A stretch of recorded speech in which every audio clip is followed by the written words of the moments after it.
Good morning students. Today we are going to continue chapter 6, that is recent developments in Indian politics. Students, in last video we have discussed about an interesting story of the Prime Ministers. हम लोगों ने देखा कि कैसे coalition government बनी और instability बहुत ज़्यादा थी except PV नरसिम्हा राव. किसी भी प्राइम मिनिस्टर ने 5 years का टेन्योर कंप्लीट नहीं किया, इवन दो अटल बिहारी वाजपेयी तो 13 days में क्लीन बोल्ट हो गए. आगे हम लोग करने जा रहे हैं बात स्टूडेंट्स अटल बिहारी वाजपेयी की, जो बात की थी हम लोगों ने 13 days की टेन्योर की. उसके बाद हम लोग आए थे देवेगौड़ा पर. देवेगौड़ा के बाद हम लोग आज कंटिन्यू करने जा रहे हैं यूनाइटेड फ्रंट, जिसको कि कांग्रेस सपोर्ट कर रही थी. देखो स्टूडेंट्स, अगर कभी टर्म आता है विच party was leader of United front, तो आपका आंसर होना चाहिए कांग्रेस. तो जब भी यूनाइटेड समझो तो आप उसका मतलब समझ लेना कांग्रेस. ठीक है, तो यूनाइटेड फ्रंट जिसको लीड करने का काम कर रही थी Congress party. Even though there were many regional parties, बहुत सारी पार्टीज थी, लेकिन बहुत सारी पार्टीज में सबसे बड़ी पार्टी कौन थी? नेतागिरी करने वाली थी आपकी कांग्रेस. तो कांग्रेस के सपोर्ट के साथ फिर आई गुजराल, इंद्र कुमार गुजराल प्राइम मिनिस्टर बने. अब इंद्र कुमार का जो टेन्योर आप देखेंगे यहाँ पे 96 to 97, अराउंड 11 months का इंद्र कुमार गुजराल का टेन्योर रहा था एज अ प्राइम मिनिस्टर. लेकिन स्टूडेंट्स, इंद्र कुमार गुजराल के प्राइम मिनिस्टरशिप को लेकर क्वेश्चन नहीं आएगा कि उनका टेन्योर कब से कब तक रहा था. एक इम्पॉर्टेंट कंट्रीब्यूशन जो गुजराल ने दिया था, that was the Gujral doctrine. Gujral doctrine, doctrine का मतलब क्या होता है? डॉक्ट्रिन मीन्स प्रिंसिपल और थियरी. ठीक है, तो गुजराल डॉक्ट्रिन में गुजराल ने एक अलग ही फॉरेन पॉलिसी से रिलेटेड प्रिंसिपल उन्होंने बनाया, अपनी एक थियरी बनाई जिसको गुजराल डॉक्ट्रिन के नाम से जाना जाता है, जिसमें कि गुजराल अपनी नेबरिंग कंट्रीज़ को फेवर करने की बात करते हैं कि हमको हमारी जो नेबरिंग कंट्रीज़ हैं उनको और ज़्यादा फेवर करना चाहिए. ये है आपका गुजराल डॉक्ट्रिन इन ब्रीफ. क्योंकि अभी हम लोग फॉरेन अफेयर नहीं पढ़ रहे हैं, इस वजह से मैं आपको डिटेल बताने वाली नहीं हूँ. कंटिन्यू करते हैं. उसके बाद फिर आई आपकी NDA 1. इस साल आपके जो एडिट टॉपिक्स हैं उसमें आपने कुछ एक टर्म्स पढ़े सुने होंगे. NDA 1, 2, 3, 4, UPA 1, 2, इस तरह के आपने टर्म्स पढ़े होंगे. डोंट वरी अबाउट इट, मैं एक्सप्लेन कर दूंगी. हम लोगों ने जब यूनाइटेड के बारे में पढ़ा था तो आपको समझ जाना है कि हम लोग बात कर रहे हैं कांग्रेस की, और जब NDA के बारे में बात करते हैं तो समझ जाना कि इसको लीड करने का काम करती है BJP. गुजराल 1 साल के बाद, अराउंड 11 months के बाद गुजराल की प्राइम मिनिस्टरशिप गई. अब वापस प्राइम मिनिस्टर कौन बनेगा? तो फिर वापस सीन में आए अटल बिहारी वाजपेयी के. नाउ आई गॉट मेजॉरिटी, मैंने मेजॉरिटी ले ली है. लेकिन मेजॉरिटी वास्तव में मेजॉरिटी तक पहुंच गए थे और अटल बिहारी वाजपेयी ने अपनी गवर्नमेंट बनाई. गवर्नमेंट सिर्फ BJP की नहीं थी, BJP के साथ अदर रीजनल पार्टीज़ थी. BJP plus other regional parties, इन्होंने मिल के बनाया अपना एक कोalition, अपना एक अलायंस.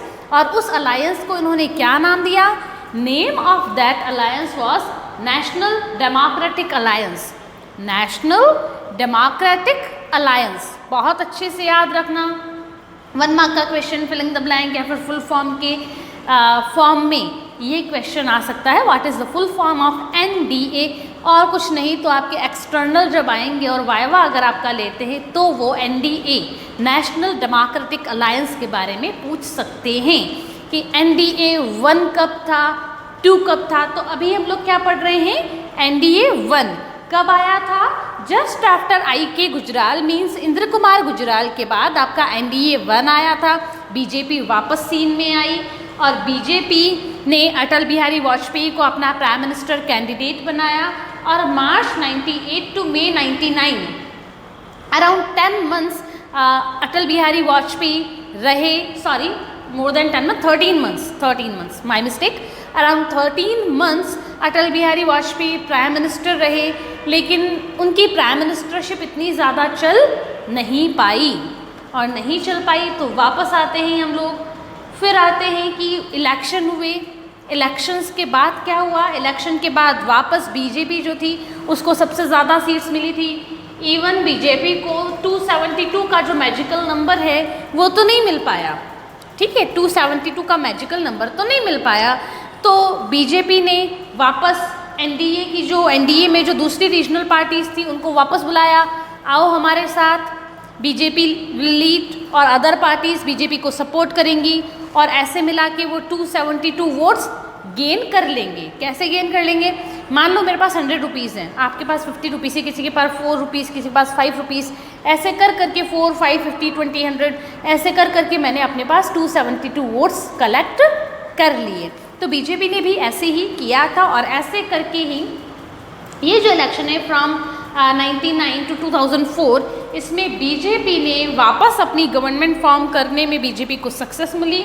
वापस प्राइम मिनिस्टर कौन बने, अटल बिहारी वाजपेयी, और इस गवर्नमेंट को कहा जाता है NDA 2। ठीक है, आगे बढ़ते हैं।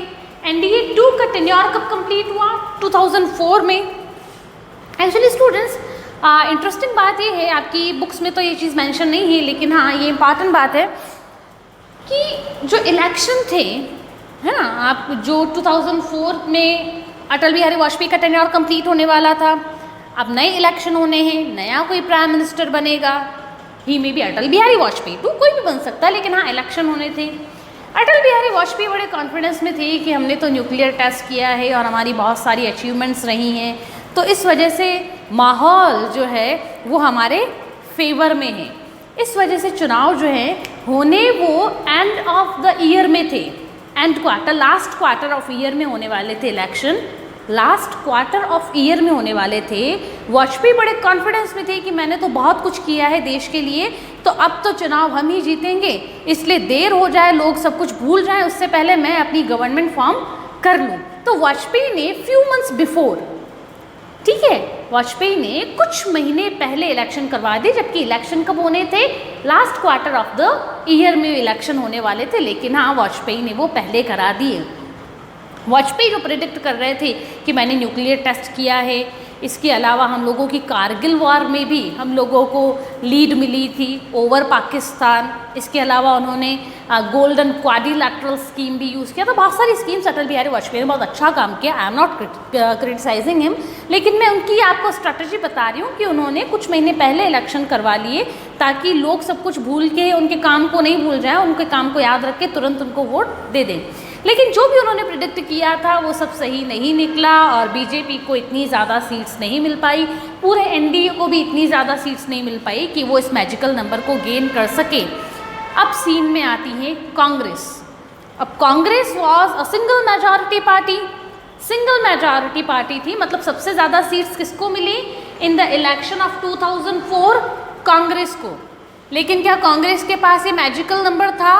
नो, कांग्रेस के पास भी ये मैजिकल नंबर तो नहीं था। तो कांग्रेस ने अपनी पॉलिटिकल पार्टी बनाई और उसके साथ छोटी छोटी दूसरी पार्टीज़ को भी ऐड किया, ठीक है। तो कांग्रेस ने अदर रीजनल पार्टीज़ और अदर नेशनल पार्टीज़ का सपोर्ट लेकर एक अलायंस बनाया और उस अलायंस को क्या नाम दिया उसने? United progressive alliance. यूनाइटेड, मैंने आपको बताया नहीं, जहाँ पे यूनाइटेड आता है वहाँ कांग्रेस आ गई, तो यूनाइटेड प्रोग्रेसिव अलायंस ये उनकी फर्स्ट गवर्नमेंट थी, ठीक है। एनडीए का फुल फॉर्म वापस याद करो, मैं नहीं बताने वाली हूँ। तो यूपीए 1 बनी। यूपीए 1 में सोनिया गांधी प्राइम मिनिस्टर बनने जैसी कंडीशन में नहीं थी। क्यों नहीं थी? क्योंकि उनको मालूम था कि उनके अगेंस्ट कैंपेनिंग हुई। वाजपेयी जब 2004 वाले इलेक्शन की कैंपेनिंग कर रहे थे ना, दैट टाइम वाजपेयी जो थे सोनिया गांधी को उन्होंने बहुत ज़्यादा टारगेट किया। अगर मैं और ज़्यादा ब्रॉडली कहूँ तो कांग्रेस ने और ओपोजिशन ने, जो कि कांग्रेस के ओपोजिशन में है, उसने सोनिया गांधी को क्रिटिसाइज़ किया कि इटली से आई हैं, आउटसाइडर कैसे हमारे यहाँ की प्राइम मिनिस्टर बन सकती हैं, उनको तो प्रॉपरली हिंदी भी नहीं आती है। और वास्तव में सोनिया गांधी को हिंदी नहीं आती थी। राहुल गांधी न्यू कमर थे, फ्रेशर थे, उनके हाथ में हम कैसे पूरे कंट्री को थमा दें, पूरी कंट्री की डिसीजन मेकिंग पावर उनको कैसे हैंड ओवर कर दें। तो ऐसे करके गांधी फैमिली तो हो गई क्रिटिसाइज।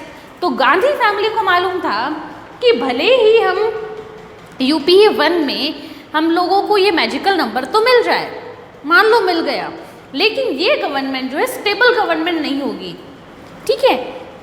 क्रिटिसाइज बहुत ज़्यादा किया जाएगा और नेशन वाइड भी लोग कहेंगे कि बाहर से आने वाले लोगों को हमारे यहाँ पे पावर नहीं मिलनी चाहिए। कांग्रेस के अगेंस्ट प्रोटेस्ट हो सकता था, रिवॉल्ट हो सकता था, इस तरह की बातें कुछ उठ रही थी। तो सोनिया गांधी ने वेरी स्मार्टली मनमोहन सिंह को अपने घर पे बुलाया। मैंने आपको लास्ट टाइम कहा था ना कि जब राजीव गांधी का असैसिनेशन हुआ तब प्रणब मुखर्जी पर बहुत क्लेम कर रहे थे कि मैं प्राइम मिनिस्टर बनूंगा। तब भी प्रणब मुखर्जी को कांग्रेस ने वो पावर हैंडओवर नहीं करना चाहिए, वो चांस नहीं देना चाहा। कांग्रेस ने पीवी नरसिम्हा राव को प्रेफर किया। अब वापस प्रणब मुखर्जी को लगा कि चलो अब मेरी बारी आई है, अब वापस अपना टाइम आया है। तो प्रणब मुखर्जी सोच के बैठे थे कि पहले तो नहीं मिली जो नहीं मिली राजीव गांधी के असैसिनेशन के बाद, लेकिन क्या पता अब मैं प्राइम मिनिस्टर बन जाऊं, ठीक है। सोनिया गांधी ने प्रणब मुखर्जी को बुलाया, पूरे मीडिया की नज़रें प्रणब मुखर्जी पर और सोनिया और प्रणब मुखर्जी की मीटिंग पर कि मे बी कुछ ही टाइम के बाद प्रणब मुखर्जी यूपीए के कांग्रेस की ओर से एक कैंडिडेट डिक्लेयर हो फॉर प्राइम मिनिस्टर। लेकिन ऐसा हुआ नहीं। मैं वो टाइम बता रही हूँ, इलेक्शन ख़त्म हो गए, कांग्रेस सिंगल मेजॉरिटी पार्टी बन गई, यूपीए 1 बन गया। अब यूपीए 1 से प्राइम मिनिस्टर कौन बनेगा उसको लेकर गहमा गहमी चालू है। सोनिया गांधी और प्रणब मुखर्जी को बुलाया गया, सोनिया गांधी ने प्रणब मुखर्जी को बुलाया। प्रणब मुखर्जी बड़े खुशी खुशी राजी होकर गए कि अब तो अपना टाइम आ ही गया है।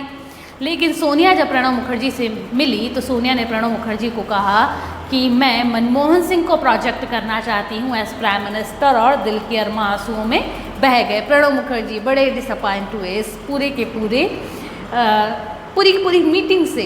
खैर करना क्या था, उनको कांग्रेस के साथ इतने सालों से वो रहे हैं, डेकेड्स उन्होंने कांग्रेस के साथ स्पेंड किए हैं, तो उनको आगे बढ़ना ही था।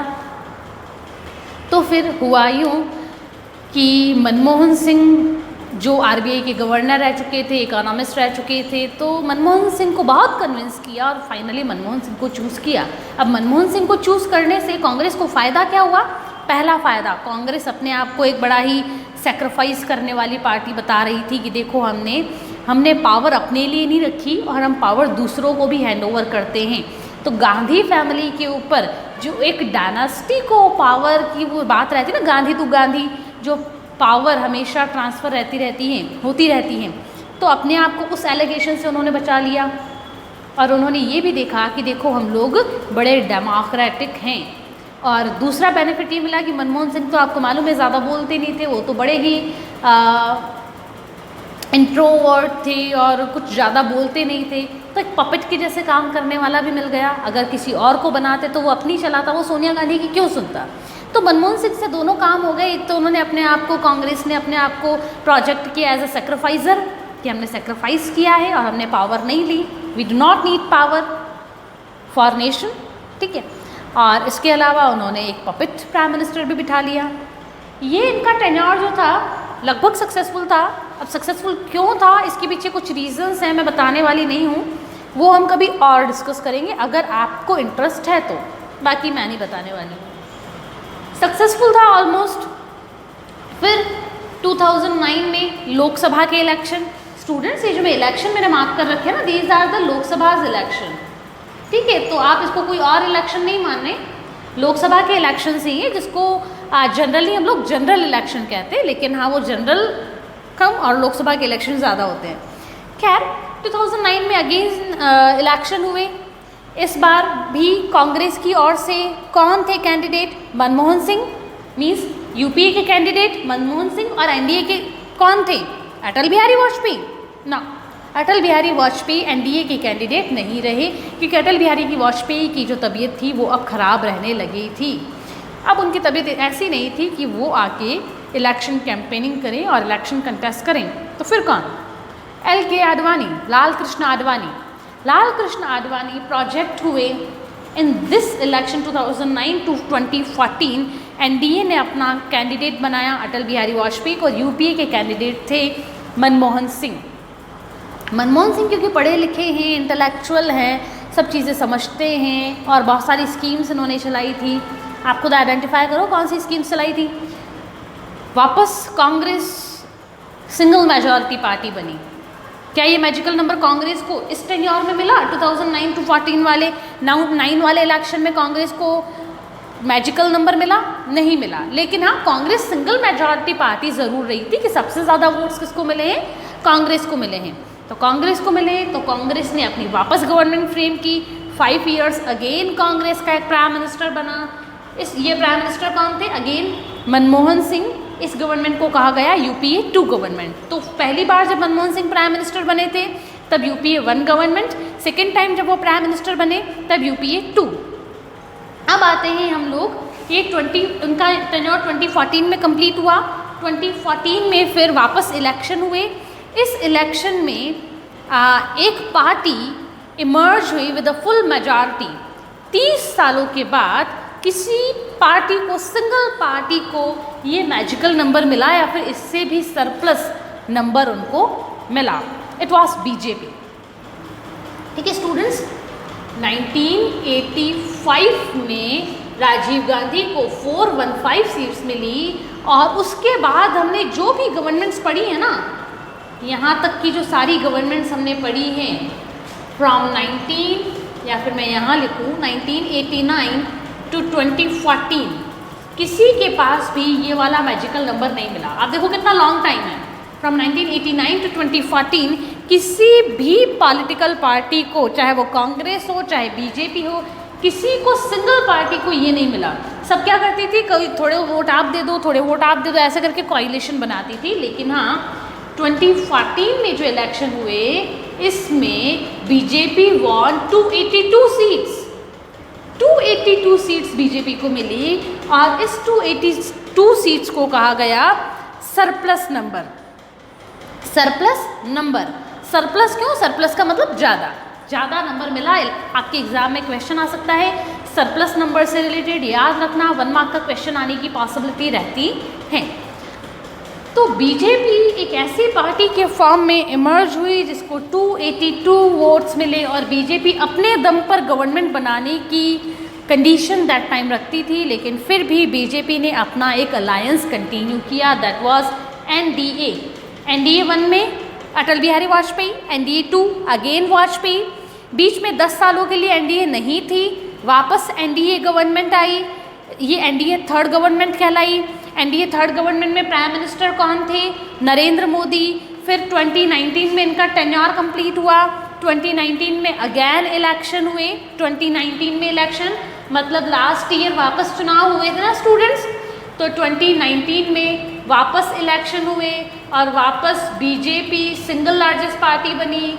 BJP को 303 वोट्स मिले। तो इस तरीके से जैसे पहले कांग्रेस थी ना, कि कांग्रेस लोकसभा में डोमिनेट करती थी, उसके पास सिंगल मेजॉरिटी पार्टी, उसके पास सिंगल मेजॉरिटी मिलती थी, तो ऐसे करके जो स्टेटस पहले कांग्रेस का था धीरे धीरे करके वो स्टेटस गेन करती जा रही है आज की डेट में BJP।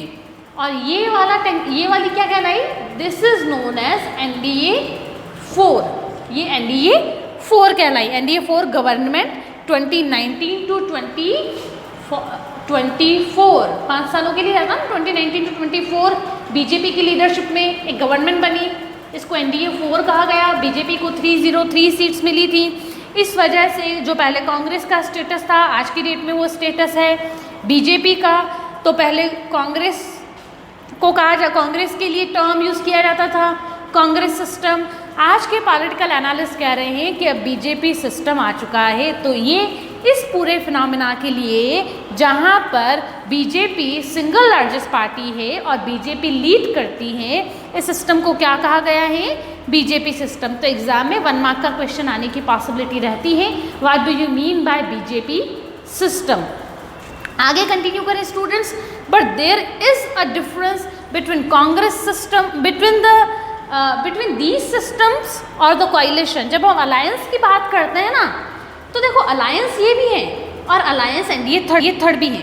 भी NDA 1 alliance, NDA 2, UPA 1, UPA 2, NDA 3। ये अलायंस जो हैं, ये अलायंस डिफरेंट हैं फ्रॉम द NDA 3। अब कैसे डिफरेंट है रेस्ट ऑफ ये वाले अलायंस और ये वाले अलायंस में? देखो स्टूडेंट्स, ये आप सारे अलायंस देखें, NDA 1, 2, UPA 1, 2, ये वाले अलायंस अगर आप देखते हैं तो इनमें इवन दो एक पार्टी मेजॉरिटी में थी, जैसे मैंने आपको बताया UPA 1 में कांग्रेस मेजॉरिटी में थी, लेकिन कांग्रेस के पास मैजिकल नंबर नहीं था। NDA 1, 2 में बीजेपी मेजॉरिटी में थी, लेकिन उसके पास भी जो मैजिकल नंबर होता है ना, दैट इज़ 272, ये इनमें से किसी पार्टी के पास नहीं था। लेकिन NDA 3 और NDA 4 को देखें, NDA 3 हियर, ठीक है, और NDA 4 को हम यहाँ देखें अगर, तो ये भी एक तरह का अलायंस है, लेकिन ये एक ऐसा अलायंस है जिसमें उस पॉलिटिकल पार्टी को मेजॉरिटी मिली हुई है। तो ये तो था alliance in the leadership of any party. ये वाला अलायंस क्या था, ये आपको जब आंसर मेंशन करो आप मे बी आ सकता है what is the difference between earlier alliances and NDA 3 and 4, 2 marks का और 4 मार्क का क्वेश्चन भी आ जाए तो आप उसको पेंसिल से हाईलाइट करें जो टर्म मैं अभी बोलने जा रही हूँ। These alliances were alliances in a leadership of any political party, but NDA 3 and NDA 4 is alliance with a single dominant political party in the leadership of BJP। तो ये इसमें डिफरेंस है कि इनमें अलायंस था, बस इसमें से एक आगे चलता था, एक लीड करता था। लेकिन 3 और 4 में क्या है, NDA 3 और NDA 4 की बात करें तो ये वाले अलायंस जो है इनमें बीजेपी डोमिनेट करती है, क्योंकि बीजेपी के पास नंबर है, इनमें से इनके पास नंबर नहीं था। अगर इनमें से कोई बाहर चली जाती ना NDA 1 में, अटल बिहारी वाजपेयी इसीलिए आ रहे थे ये 1 वाली गवर्नमेंट, उन्होंने 13 मंथ्स के लिए कंटिन्यू की थी। क्यों? क्योंकि इनसे सपोर्ट ले लिया। UPA 1 और 2 में से अगर कोई चला जाता ना तो UPA 1, 2 क्रैक डाउन कर जाती, वो कंटिन्यू नहीं कर पाती। NDA 3 की सिचुएशन ऐसी नहीं है। NDA भले सबके सब चले जाओ, भाई कितनी पॉलिटिकल पार्टीज होंगी, मान लो 15 political parties are there in NDA, hypothetically मान लो 15 political parties are there in NDA। वो बीजेपी को धमकाते हैं हम आपके साथ नहीं है, हम बाहर निकल जाएंगे। बीजेपी नहीं डरती, क्योंकि बीजेपी के पास ये मैजिकल नंबर है। तो इसमें डोमिनेंस की और हेजेमनी की टेंडेंसी देखने को मिलती है हमको इस NDA 3 और NDA 4 में, जबकि यहाँ डोमिनेंस और हेजेमनी नहीं देखने को मिलती थी। यहाँ जो देखने को मिलता था दैट वाज लीडरशिप, यहाँ लीडरशिप और यहाँ hegemony. Students, this is the end of this video, and the next video we will continue this chapter. Till then, keep learning.